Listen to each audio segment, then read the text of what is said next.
Deputy President of the Republic of Kenya, Her Excellency Pastor Dorcas, Senator Murango, Mheshimiwa Gasheri, members of the County Assembly, the fellow monarchs, good afternoon. I want to insist and emphasize that I have addressed him as His Excellency. And the reason that I am doing it is because there was no justice that was done in the National Assembly and in the Senate.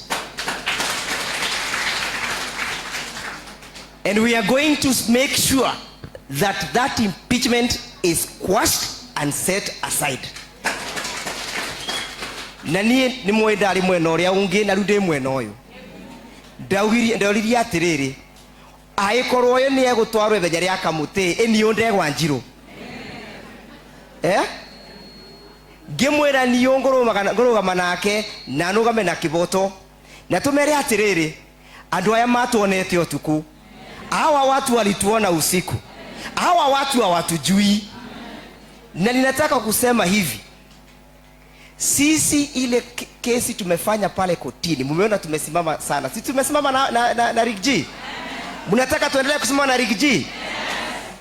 Sisi tunashangaa sana kama tume ya mawakili. Ukiangalia hakimu mkuu Chief Justice anajua kuna kesi mahakamani na anaenda kupatia jamaa kiapo. Hii kesi ikifika pale mahakamani Supreme Court, tutafanyaje? Na yeye ndiye aliyempa kiapo. What shall we do when this case goes to the court, to the Supreme Court? Yet the Chief Justice presided over the swearing of that si mnajua? Sisi tunasimama na Rigathi wa Gachagua. Na hatusimami na yeye kwa sababu ati yeye ni Rigathi Gachagua na ni Mkikuyu.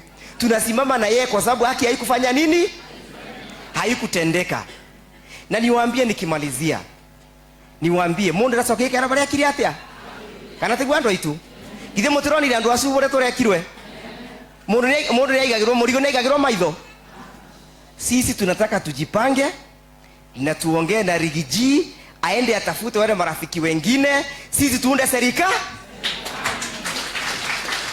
Sisi hii serikali inayokuja kuundwa 2027 tutaunda na wale watu wako hapa na Rigathi wa Gachagua na wale marafiki wengine wetu.